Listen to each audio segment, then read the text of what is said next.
শীতকাল তো চলে আসলো আর এই শীতে নতুন আলু দিয়ে পাঞ্জাবি দম আলু করলে খেতে কিন্তু অসাধারণ লাগে। আর এই দম আলুটা কতটা টেস্টি হয় এর ঘ্রাণেই আপনাকে বলে দিবে। দম আলু তৈরি করার জন্য আমি এখানে মাঝারি সাইজের আলু নিয়ে এসেছি। এখন কাঁটা চামচের সাহায্যে আলুগুলোকে খুশিয়ে নেব যাতে করে আলুর ভিতরে সমস্ত মশলা সুন্দরভাবে ঢুকে যায়। আলুগুলোকে প্রেসার কুকারে দিয়ে সেদ্ধ করে নেব। এখন কড়াইতে তেল দিয়ে এখানে দিয়ে দিব 1 চামচ ঘি। এখন সেদ্ধ করে রাখা আলুগুলো দিয়ে এতে সামান্য হলুদ গুঁড়ো দিয়ে আলুগুলোকে লাল লাল করে ভেজে নেব। আর আলুগুলো ভেজে নেওয়া হয়ে গেলে এগুলোকে তুলে নেব।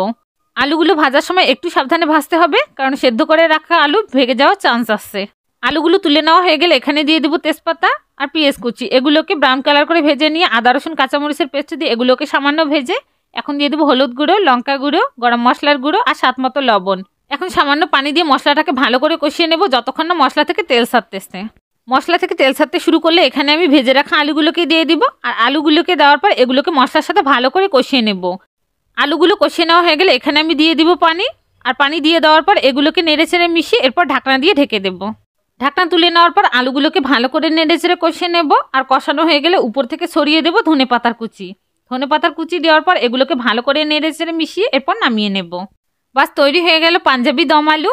এটা কিন্তু রুটি, পরোটা বা ভাতের সাথে খেতে কিন্তু অসাধারণ লাগে।